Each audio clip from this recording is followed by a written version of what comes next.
Chris, the Lakers have blown 9 double-digit leads this year. So what's the biggest reason for these collapses? They're old. All right, they're old. And remember all the jokes and all the memes about, oh, the Lakers are putting together the 2013 All-Star team, all that stuff. You know what? It was true. LeBron got mad, said, please keep that same energy. It was true.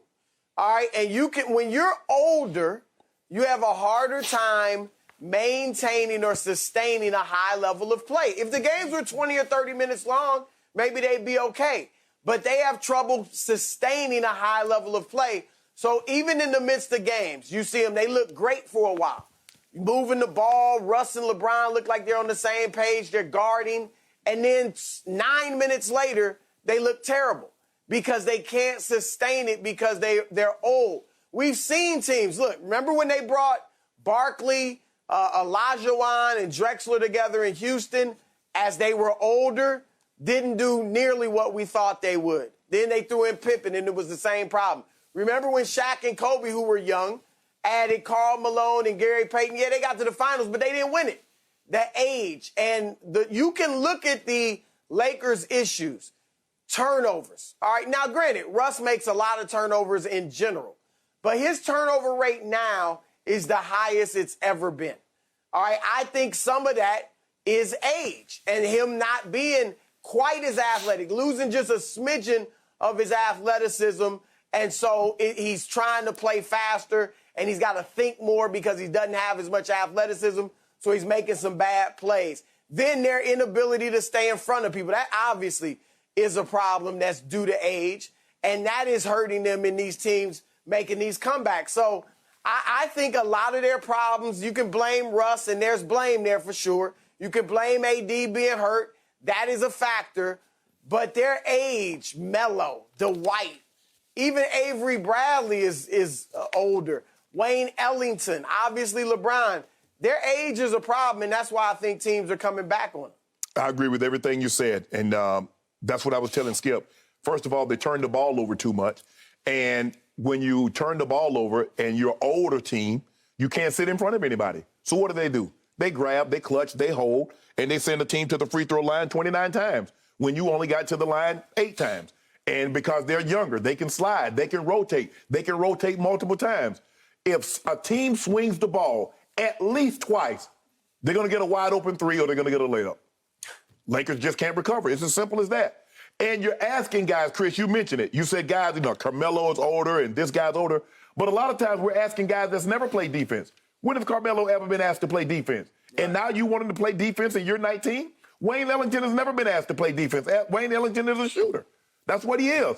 THT has turned into a fouling turnover machine. He's always turned the ball over because, but now it's just gotten out of hand. Russ, the shots, Chris, Skip and I was talking, I've never seen an NBA player miss more dunks and layups than Russ. I mean, I'm talking about point blank at the rim. He's trying these left-handed shots at the rim, blowing them. He missed layup, right down the middle. Would have made it a 1-point game with about a minute left in the ball game. Changes the complexion of the ball game. Instead of being down 3, you're down 1. They're old. LeBron can't stay. LeBron is playing great, but he can only play great for first quarter, minimize, says, you know what, okay, I'm going to try to get everybody that's involved in the second quarter. I'm just going to try to hold on. He came out great last night. The third quarter played great. And then the fourth quarter, you cannot play. He's playing the second most minutes in the NBA behind Fred VanVleet. Fred VanVleet probably 27-28. LeBron's 37. There's no way I don't care what anybody says. The Lakers did not anticipate LeBron James on a Wednesday night in Memphis playing 38 minutes, playing 40 minutes the night before. He's playing entirely too many minutes. Yeah, Chris, even you will attest to this. You had no idea LeBron was going to be playing this great in year 19. The problem is his supporting cast aren't offering him very much. I can't count on Melo to give me consistent play. I can't count on Russ to give me consistent play. AD has been in and out of the lineup, and when AD was in the lineup, everything across the board for AD is down. 3-point, free throw, field goal percentage, points, All that's down. So he wasn't playing great before he got hurt. LeBron has been the consistent.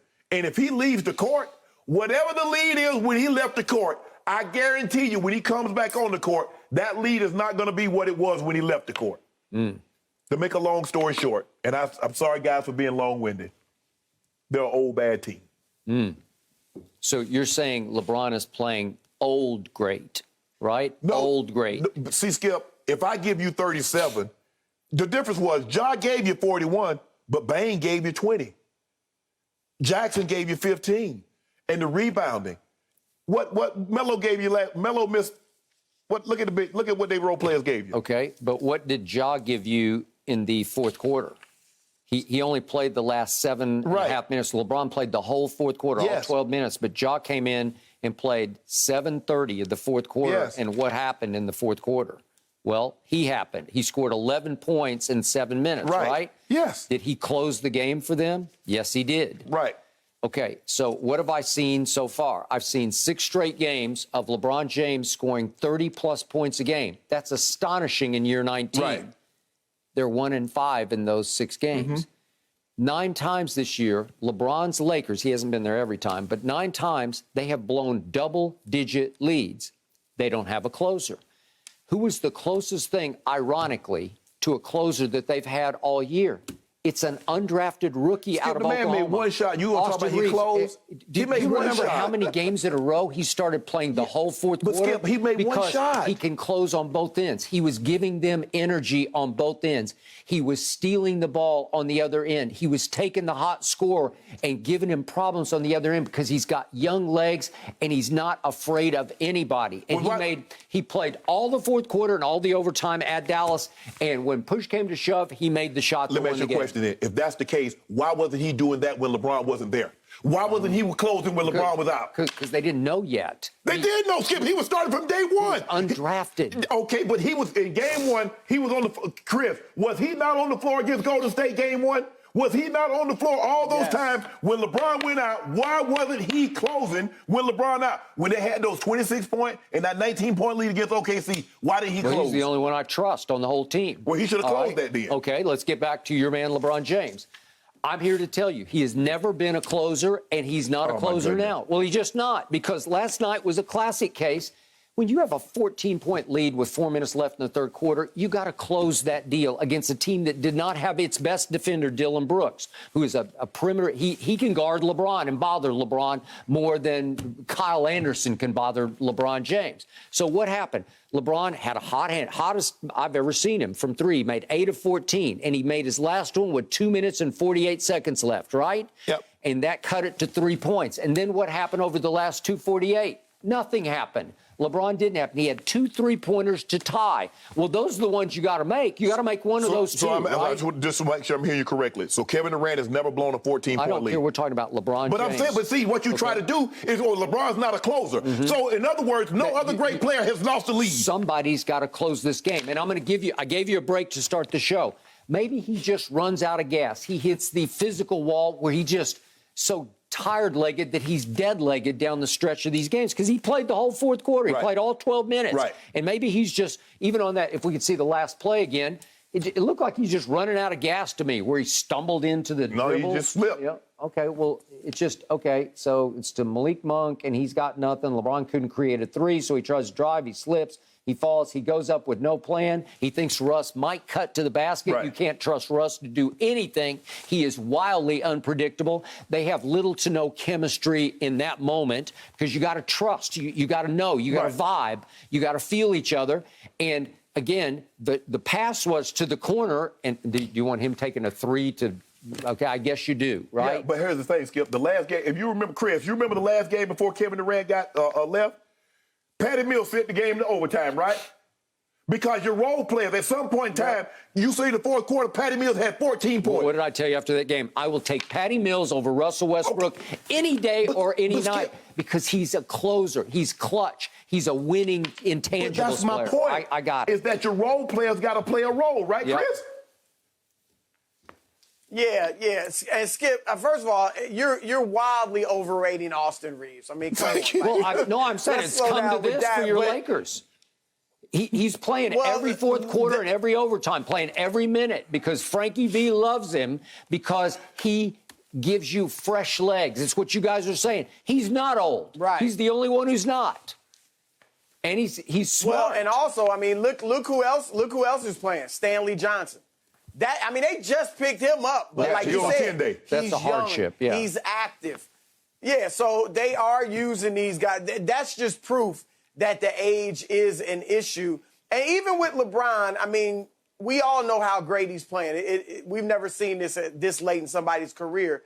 But if you look at the stats, you'll think, wow, he's playing as great as he ever has. No, because he doesn't do it defensively. Throughout the game, there's times he has to pace himself.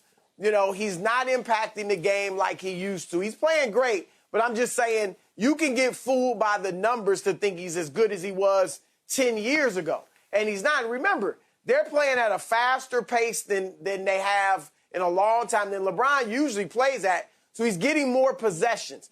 And more of his shots are three-pointers. So those are some reasons that the numbers are up and looking really good, but he's not impacting the game like he did, say, in 2016 or 2017. Yeah. So you shouldn't be fooled to think LeBron is still, like, at his best just because the numbers look great. Yeah, give him Kyrie. Give him somebody that can give him 25 on a nightly basis like Kyrie could in 16 and 17 and see what those numbers look like. He handpicked Russell Westbrook. He wanted him. Okay. What did we say? You made your bed. You got to lie in it, right? Well, I'm going to get a new bed then. Okay. You should. You better. Thank you for watching. You can subscribe here to get the latest from the show, and be sure to check out more of the best clips from Undisputed, or go watch a few other segments from our other shows on FS1.